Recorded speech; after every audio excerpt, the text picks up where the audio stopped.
Amsterdam's a city that really changed our perception of city breaks after we visited last year and fell in love with the place. If you want to see why, stick around because we're about to go back to Amsterdam. If you want to see just certain parts, we're going to break it up into chapters, which you'll be able to skip to down below. But if you're interested in coming along for the whole ride, we're currently here at the Port of Tyne terminal as we're about to take an overnight ferry from Newcastle to Amsterdam.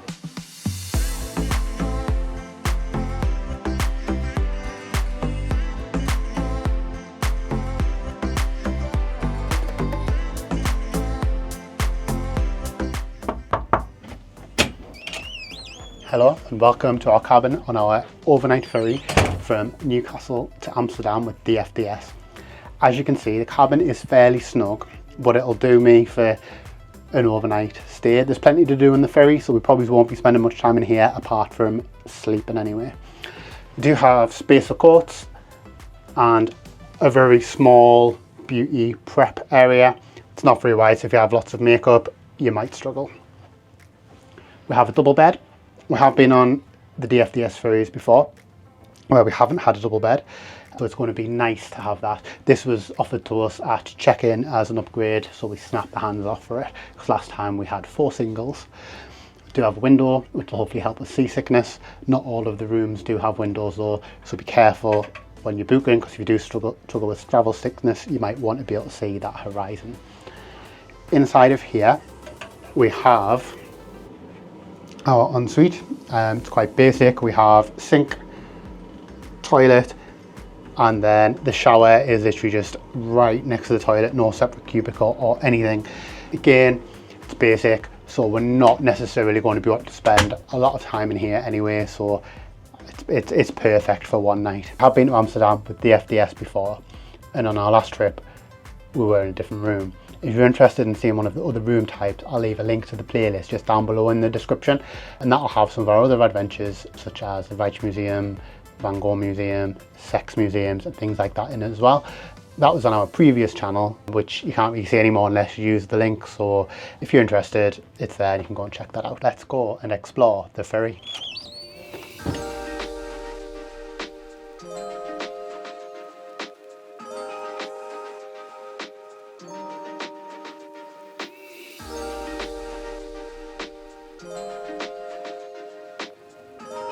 This is outside spaces for the ship you can explore. On some of the decks, it's just at the back. Some of the decks you can get all the way around. And on the very top deck up there, there's also an outside bar. So that's us out at sea now, and we've hit very lucky given that it's February and we appear to have very calm seas behind us, which I wasn't expecting. I was kind of expecting that at this time of year it'll be a bit rougher than this, so I am pleasantly surprised. It's the second time we've sailed with DFDS and we've been lucky both times. Hopefully it'll stay like this through the night, but we'll see. It's quite cool walking directly underneath the lifeboats. On board there's a coffee shop selling pastries and coffee, which is Starbucks branded coffee. It's what we'll probably do for breakfast in the morning rather than getting the full breakfast from the restaurants. Speaking of restaurants, there are 2 that you can get your evening meal from. There's the North Sea Bistro, which is an a la carte, and it has options for either 2 courses for 45 euros or 3 courses for 53 euros total. That's not what we did. We chose to use the Explorer's Kitchen, which instead was a buffet restaurant which cost us around 35 euros per person. In the Explorer's Kitchen there was lots of different choice on offer. I ended up having curry with sushi with some local Dutch food as well, all just on one plate. One of the advantages of having a buffet. There's a couple of places you can have a drink. There's a Navigator's bar which had live music on and a guitarist when we were in there. This is a bit quieter. Or there's the Columbus Club, which marks itself as a nightclub which has a little bit more of a lively atmosphere. It had children dancing on the dance floor and things like that when we walked through it before. However, that had live bingo on this evening, so make of that what you will. Just off the Columbus Club there was also an arcade that had things like air hockey, a couple of different video games, a game where you kick the ball and things like that as well, which was just down from the cinema. So there is lots to see and do whilst you're on board, and plenty of choices for having a little bit of food or a little bit of a drink. So on the ship there are 2 different cinema screens. You've got Cinema 1, Cinema 2. Quite unassuming doors, but they do popcorn and drink deals like what you'll get at a normal cinema. They have 3 different time slots for each cinema, and in each one they have a different film, and the ones that they have on at the minute are relatively fresh out of the cinema. So at the minute we're here in late February and they have films like Moana 2 and Mufasa. At first prices might look expensive, but the prices are all in euros, so you need to bear exchange rates in mind. So my Bulmers that I've been drinking tonight was about €5.50 or something like that, but it actually worked out closer to £4.50 a bottle. You may also need to bear in mind this if you're paying by card, whether or not your card has charges on for paying in other currencies other than your native currency. You won't get phone signal on this ship, and if you do, it will cost a lot of money because it won't necessarily be attributed to either mainland Europe or the UK. So instead the ship offer Wi-Fi packages. If you want an hour, it's €5. However, if you buy lots of hours at once, it brings the price down. So you can buy 3 hours for €9 and 24 hours costs roughly €22. There's also a duty-free shop on board. This doesn't open until after departure. I think it was about 6 o'clock it opened. It had a selection of clothes, it had some jewellery, watches, perfumes, and alcohol, things that you'll typically expect to see in an airport duty free. They had exactly the same kind of things on board on the ship. Travel from the ferry to the centre of Amsterdam took around about 45 minutes. We used the DFDS bus and it was about £18 return per person. You can get a taxi, but the taxis are quite expensive, so unless there's a large group of you getting a minibus or something, it probably is much more economic to get the bus, although a taxi will get you there quicker. We did a quick check for taxi prices and it was between about 70 and €80 for the taxi for doing the same journey. And once we're in the centre of Amsterdam, we needed to get from near Central Station, where we were dropped, to the museum quarter, which is where our hotel was. We're staying at the Leonardo boutique Museumhotel. It's about a 45-minute walk, but because we had the wheelie suitcase, we chose to get the tram instead. The trams are probably the easiest way to get around Amsterdam as a tourist. If you have a contactless card, you just tap on, tap off, really straightforward. One thing to note is there are separate doors for getting onto the tram as getting off the tram, which makes it not as congested, but it's just something to bear in mind if you've never got on the tram before. Make sure you're at the right set of doors. If you don't tap off, you do get charged. I think it's the maximum amount for a journey, which is about €4 for one journey. So if you keep forgetting to tap off, it might add up. So yeah, just remember to do that. Last time we stayed here, we did walk, and a lot of the paths and pavement in Amsterdam are either cobbled or brick, so if you have wheelie luggage that you're pulling behind you, it's not the easiest to do. If you have a backpack, probably is no issue, but pulling a wheelie luggage behind can get a little bit awkward. Last time we came to Amsterdam, we did get the ferry here and fly back. There is a bus from the museum quarter, which costs about €6 per person, but the easiest way by far is probably to get the train. If you're going to fly, there's a train direct from the central station to Schiphol, which is the local airport, which is, I think, faster and cheaper than the bus. If you use an iAmsterdam card for doing any of your museum visits, there is a QR code which will allow you to jump on and off the trams, and most of the buses just using a QR code for free, inclusive with the iAmsterdam card.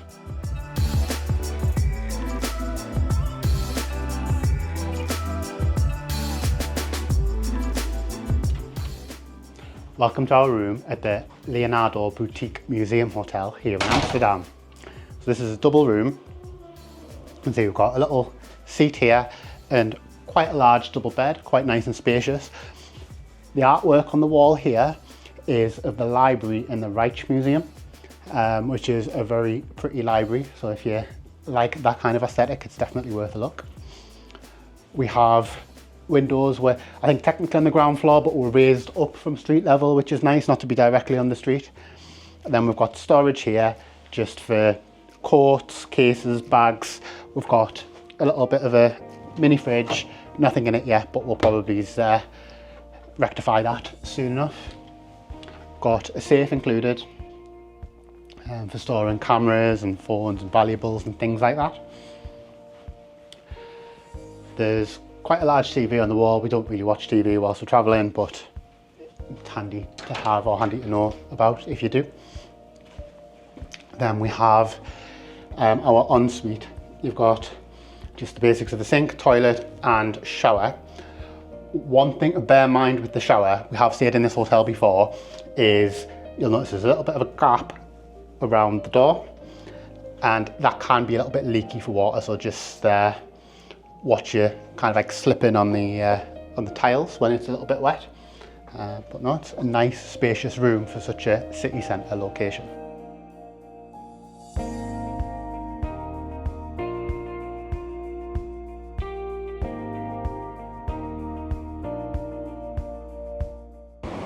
So this is us at our hotel. If shopping's your thing, it's nicely situated because the street behind us here is full of boutique shops, lots of really high-end brands such as Gucci, Prada, Armani, things like that.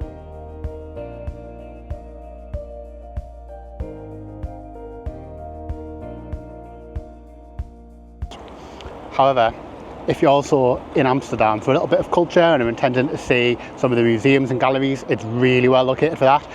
So if you see behind me now, this is the Rijksmuseum, which is one of the best museums to visit. It has works by artists such as Van Gogh, Vermeer, and probably most famously Rembrandt's Night's Watch. So it's definitely one, if you've never been to Amsterdam before, to have on your list. If you do visit the Rijksmuseum, you do have to book tickets in advance, however, so make sure you do plan ahead.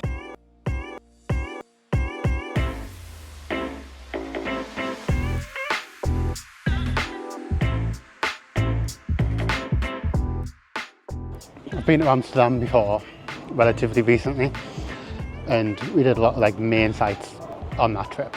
Did Van Gogh Museum, Rijksmuseum, some of the modern art museums and things. So this trip, this 3-day itinerary is going to probably be significantly more chilled and just seeing some of the stuff that we didn't get a chance to see last time. Stick around for 3 days of a more chilled Amsterdam on this channel. But if you want to see the old videos that are a bit more of the touristy places, like I say, it's linked in the description. For now, what I'm doing, bags dumped at the hotel, checked into the room, going to Albert Cuyp market, and I probably butchered that pronunciation, but we're going to go and have a look and see if we can get some street food. And one of the things that I really want from my last time here in Amsterdam is some bitterballen, so hopefully I'll get some of that very soon.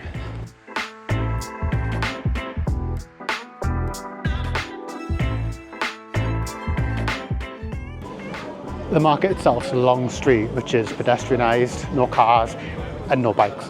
There's a really eclectic mix of shops, so there's stalls you'd expect to find on any market that sell shoes, t-shirts, local souvenirs with Amsterdam on, hats. There's food stalls mixed in, and it's really quite a global selection of food stalls. There's Dutch ones, and there's cheese, deli and things like that, but then there's also Japanese, Peruvian, Chinese, Mexican. A really good choice if you want to come down and be able to try lots of things all in one place. And I just need to take care because walk past a load of bikes. Lots of bikes in Amsterdam. Lots and lots of bikes. We did see a lot of videos recommending this Stroop waffle vendor. However, sadly it looks like it's closed today, unfortunately. We have tried Stroop waffles before, and if you have a sweet tooth like I do, they are absolutely delicious.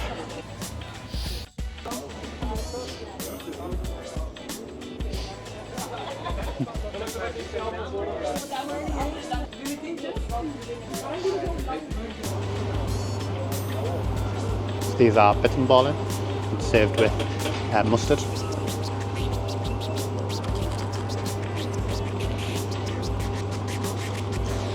Very hot.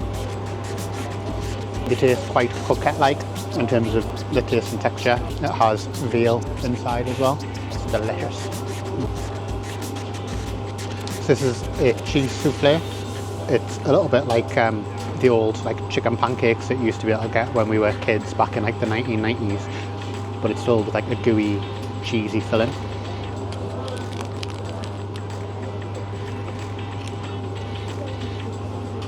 It's a little bit like a cheese pasty, because it's got Dutch cheese. It's like really gooey compared to some of the cheese pasties that you get in the UK. Now I am absolutely stuffed with gooey Dutch treats in the form of the veal bitterballen and the cheese souffle. I'm now going to head along to the flower market, which again, something that we didn't get a chance to have a look around last time. So we're going to go jump on a tram and head there.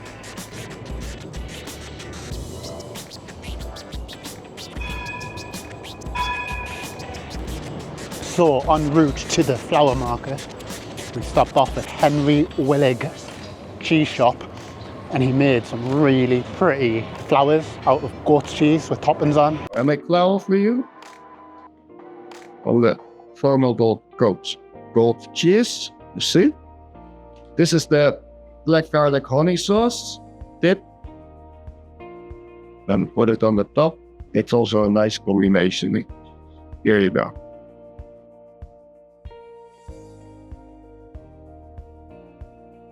I had a black garlic honey sauce on mine, and my camera lady had wine pearls, which were like bubble tea pearls but filled with wine instead of tea, which was absolutely delicious and has become our sort of like little holiday treat that we're taking home with us.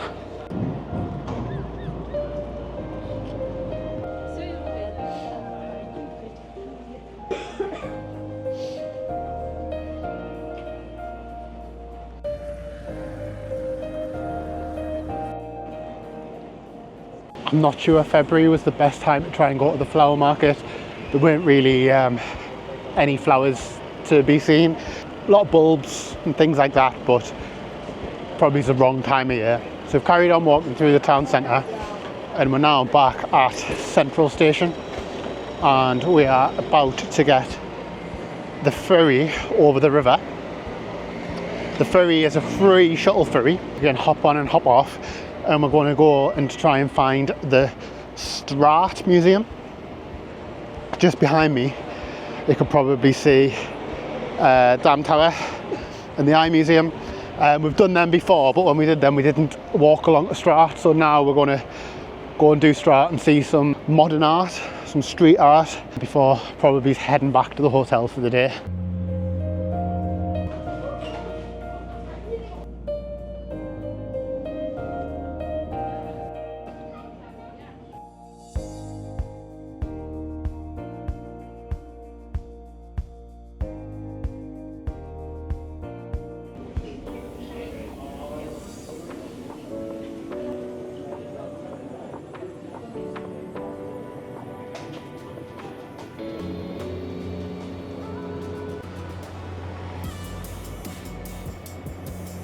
So sat the NDSM stop on the water ferries.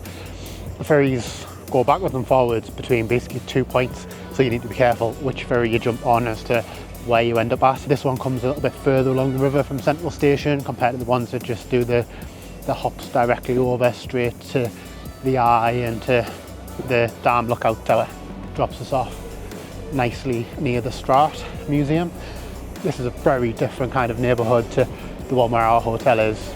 Around the museum quarter, a lot of the buildings are sort of like very old, apart from a couple of museums themselves, whereas, as you can probably see by the ones behind me, most of these look like they're all relatively new developments. A lot of this area is old shipyard, which has been redeveloped, so there's a lot of new buildings like that, but there's still a bit of an industrial flavour to it as well. It looks like a lot of the art places here, like the Straat that we're going to, are probably going to be a lot more modern than the likes of the Wright museums near where we're staying.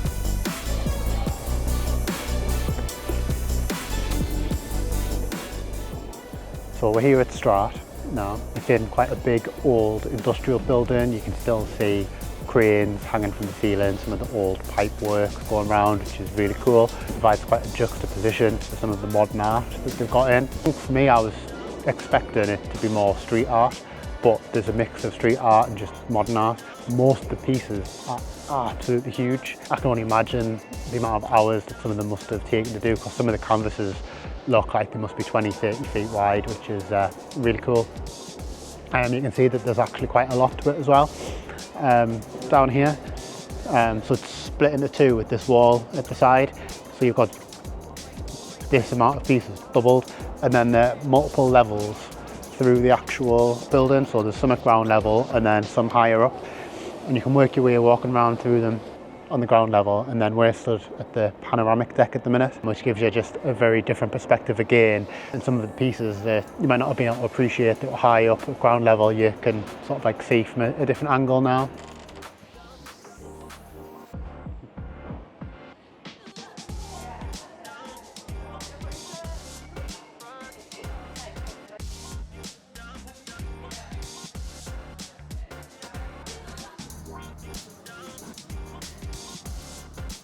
So many great pieces of work. It's hard to choose sort of like ones that stand out as my favourites, but if I had to pick three, the first one would be The Great Change by an artist called Dulk, which was basically a giant statue of a flamingo, but it was also a unicorn, and then it had fish floating around it with antlers. It was really, really cool. Definitely one of my favourite standout pieces, and one of the few statues that we had. Another piece that I really liked was a piece called Pride and Joy by an artist called Dale Grimshaw. I think I really liked the placement of this by the museum because it was a bright red piece, but it was surrounded by quite monochrome images, and the piece itself was inspired by the Free Papua movement, so having that bright red standing out against grayscale like really made it pop. The third one that I'll pick would be a piece called Feeling Jumpy by Bounce. It was a pair, there was like two, but they were supposed to be identical, but one I liked and one I didn't.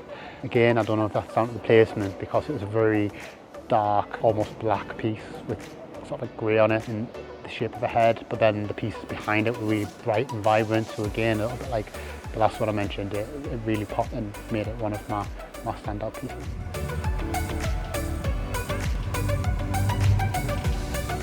One thing that we found the first time we were here is that a lot of the drinks are quite expensive compared to what we're used to in the UK, be it alcohol or even soft drinks, apart from glasses of wine, which were reasonable. But what we started doing is getting our water and things like that for when we're out and about during the day from one of the local supermarkets.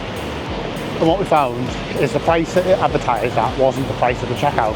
Now, what this actually was is a recycling charge that gets put onto the bottles to encourage green initiatives. Then they have at the supermarkets sort of like a reverse vending machine where you put your bottle or your cans back into the machine, and the difference between what it's advertised at and what you pay at the till is then refunded to you, which I think is quite a good idea to encourage people to actually recycle bottles and cans more and not just throw them away. So that's day one finished up, back to the hotel, changed, refreshed, and back out for food.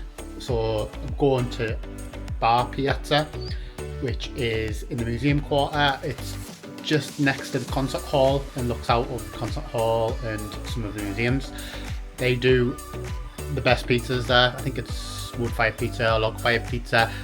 Definitely recommend the 4 cheese one. That is just delicious. Ate there a couple of times last time, and it's the first place we thought of when we were looking for food again this time. Tomorrow, I think we're going to go hunting for some windmills. We're going to Zaanse Schans. Good morning and welcome to day 2 of my 3 days in Amsterdam. Currently on our way to a local bakery, and although breakfast smelled amazing in the hotel, quite like getting out to some of the local bakeries, local food places to get my breakfast. It's normally much better value for money, support local businesses, and it's normally absolutely delicious when you get some of the local food as well.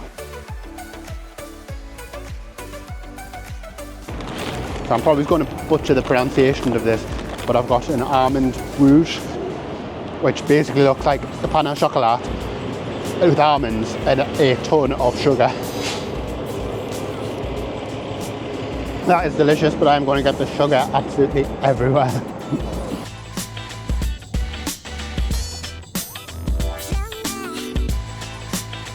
I'm in Zaanse Schans now, on my way to see some windmills. Took the train out from Amsterdam Central. It was just as easy as a tram, tap on, tap off with a payment card, nice and straightforward. I did see something which I found quite cool, and I don't know if this is like just a British thing, but don't really see these much. But some of the trains in the train station were double decker, and I don't think I've ever seen a double decker train before. And Zaanse Schans from the train station now, so about a 20-minute walk to the windmills.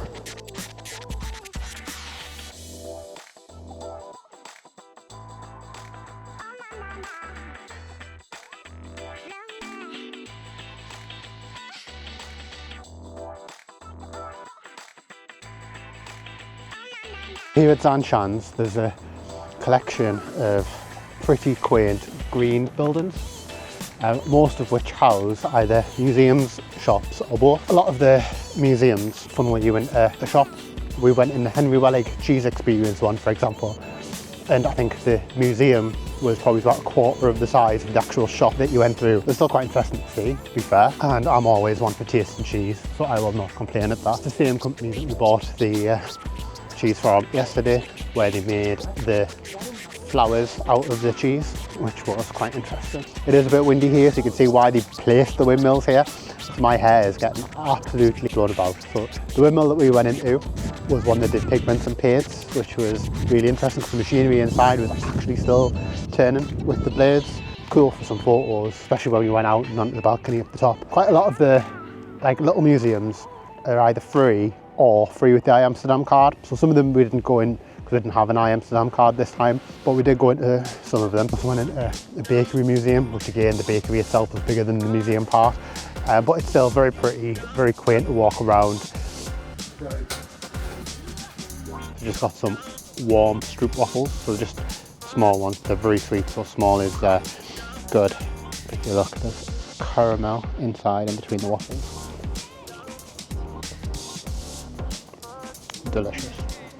I think we've been here for probably about an hour, maybe just over an hour, and I think we're about done and ready to head back into Amsterdam itself. I imagine if you did have an Amsterdam card and you were going into all of the little buildings, you could probably comfortably spend 2 hours here without getting bored. There are also a couple of separate museums that aren't in the little green buildings. There's one which is a museum of how the windmills work using scale models, and there is another one which is a museum for the area and the history of the area. Again, both of which look like they could be quite interesting. Most of the little green buildings are set in amongst canals. You can see the water here. It does make the area really pretty to walk through. I imagine when the trees have leaves on them as well, obviously we're here in winter, I imagine again it can only make it even prettier than it is now. Now we're going to head back to the train station and head into Amsterdam and see potentially the church in the attic.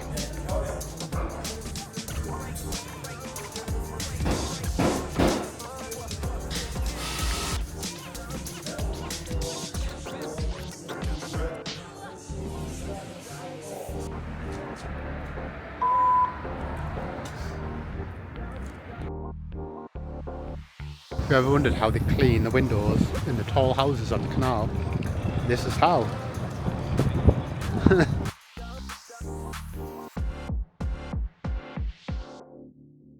One thing I didn't know about Amsterdam is that it used to be Spanish owned. Spanish used to run it, and they spread Catholicism through the country. Now, when the Dutch kicked the Spanish out, they didn't like Catholicism being practiced within Amsterdam because it was the Spanish who brought that with them. So what people started doing is building their own private churches and houses, and the Our Lord in the Attic is an example of this. Now, after a short spell, they basically allowed people to practice Catholicism as long as it was done in secret and in private and wasn't done publicly. So the Our Lord in the Attic church is the best kept example of one of these private churches in all of Amsterdam. It's quite interesting to walk around. It's probably really good value if you're doing it on the Amsterdam card. We weren't, so I think if I was to do it, I'll probably do it on the day where I was doing Amsterdam site. The audio tour was quite in-depth. It was a little device that you'd hold to a sign and then hold to your ear. The pacing for most of them was good, some of them went on a bit long, and some of them, rather than going on for longer than it needs to, had separate buttons for if you wanted more information or if you want to move on to the next bit. But all in all, it was really interesting side of Amsterdam's history that I didn't know before. After the Our Lord in the Attic church, we wandered down and around the old church and then on to the red light district. Last time we were here in Amsterdam, the red light district was very quiet during the day. However, today it was a bit livelier, more groups out, but more girls in the windows early on as well. Now, one thing that you might not know about the red light district is you're not allowed to record it or take any photos or anything if there's girls in the windows that's going to be in your photo or your footage. So I'll put up some of the shots that we did get. This was mainly of some of the actual bars, museums and things that's there. So one of our favourite bars last time we were here was the Red Light Bar. It's got a pool table at the back, so it's a good place to go on it on a night. It's quite lively in that area on a night. There's also 2 museums for sex in the red light district. Now the sex museum itself is a bit closer to Central Station, but in the red light district you've got the Red Light Secrets Museum and the Erotic Museum. The Red Light Secrets Museum is a museum about the history of prostitution, and it has a bit of information about prostitution in Amsterdam. And the Erotic Museum is a bit of an eclectic collection of erotic paraphernalia. It has statues, it has interesting chairs, there's a section that plays cartoons, but all in all, if you've never experienced it before, it might be worth a walk during the daytime, and it's definitely something unique on a night time. Following that, we went to Food Hallen. In Food Hallen, we had pizza and drinks and some sweet potato fries.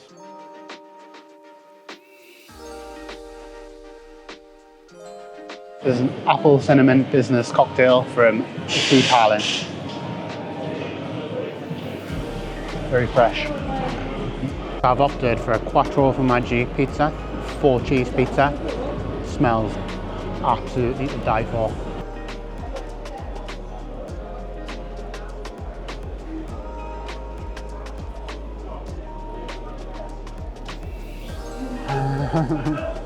If you are a cheese lover, this is absolutely delicious. I think for me, I'm slightly lactose intolerant, so I might be suffering for this, but it's going to be worth every bite.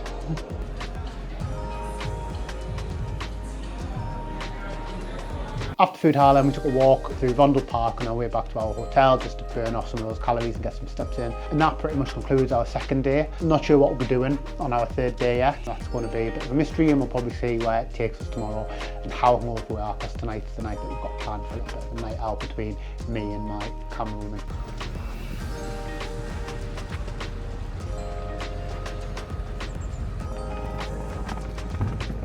Amsterdam has some big and well-known museums, but it also has some small, little eclectic ones too.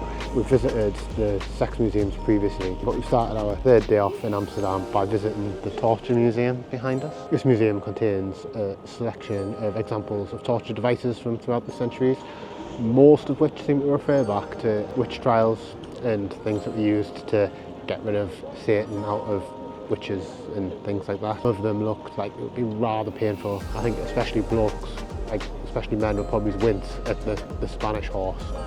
That looked really bad.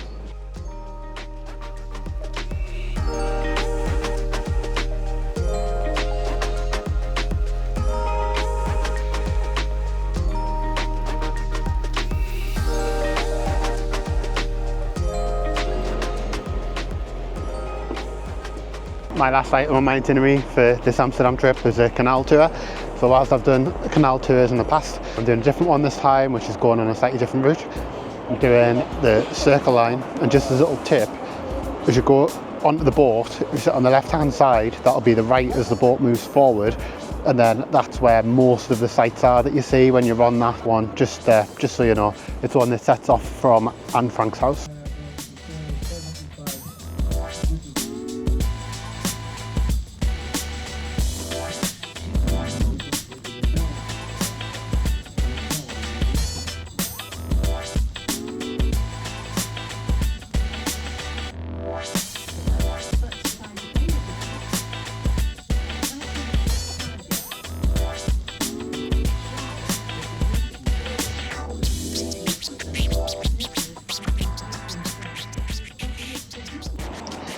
So that's my time in Amsterdam coming to an end now. If you enjoyed this video and you enjoy travel vlogs, please feel free to hit that subscribe button and join me next time, as I'll be heading to a very different location, because I'll be going to Goa, which will be available in this video here.